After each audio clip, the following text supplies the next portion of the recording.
Today I'm at the Cedarburg Art Museum, and we have a new exhibition called The Artistic Paths of Theodore Czebotar. And here we have a self-portrait that the artist made. Notice how he used oil paint but applied it in a characteristic thin manner, as was the case for many of his works.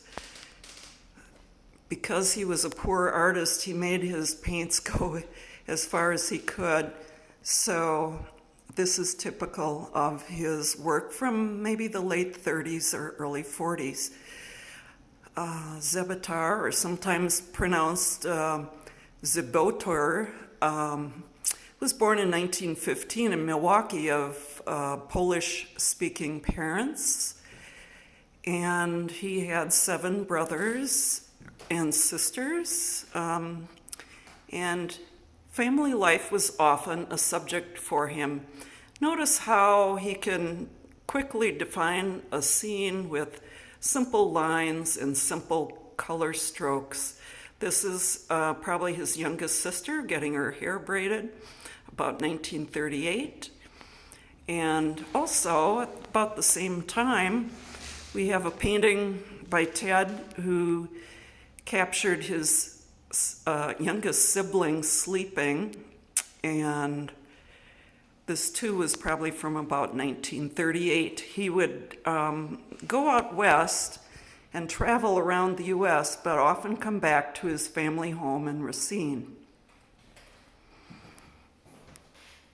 We have this lovely large work, about 35 by 40 inches, which shows mid-period work by Czebotar, probably after the mid-40s. At that time, he was living in Fishkill, New York, in a rural area in the Hudson River Valley, about 60 miles north of Manhattan. We're fortunate to have all of these works as gifts from the Ted Czebotar Collection, LLC, and the Kohler Foundation that have prepared these works for our museum. We're showing 15 works at this time, and very fortunate to have a number of the early works. This is an untitled work, but it shows Czebotar riding the rails.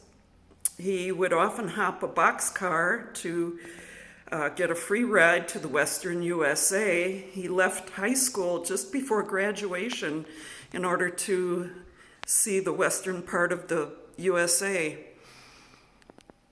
But he also always returned to Racine to visit family, and his hardscrabble life in Racine and Milwaukee was often a subject matter for him in many of his Midwestern works. This work could possibly be something like the Columbia Mill in Cedarburg that he did he did studio paintings from sketches that he did outdoors. He always preferred to do his paintings in his studio rather than in plein air. Here's a work probably from his time in Colorado. And here we are back in the Midwest again. This is called August Day. Lovely Midwestern scene in thinly applied oil paint on board.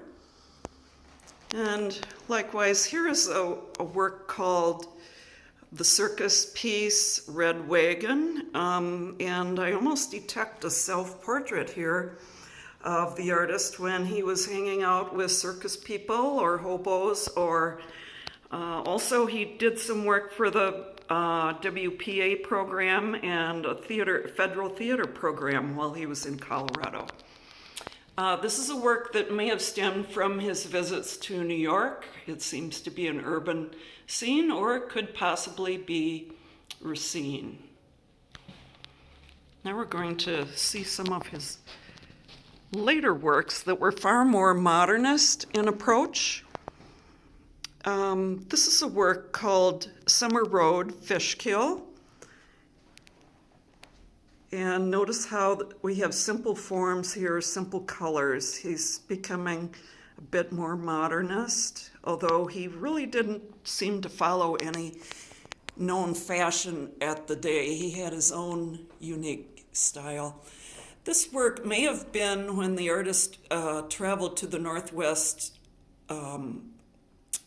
Olympia Peninsula in Washington State, because it has a reference to Ozette, which was a very early Native American civilization on that Northwest coast.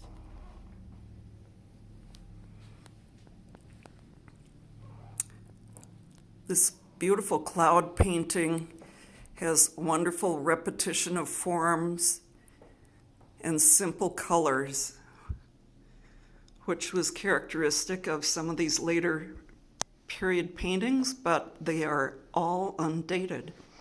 Nevertheless, we are very grateful for all of the artworks given to the Cedarburg Art Museum for its permanent collection by the Kohler Foundation and the Ted Czebotar collection, and his family that has worked hard to make his works available to the public. Czebotar died in 1996 with a small home just filled with paintings, unframed, that probably had never been shown before.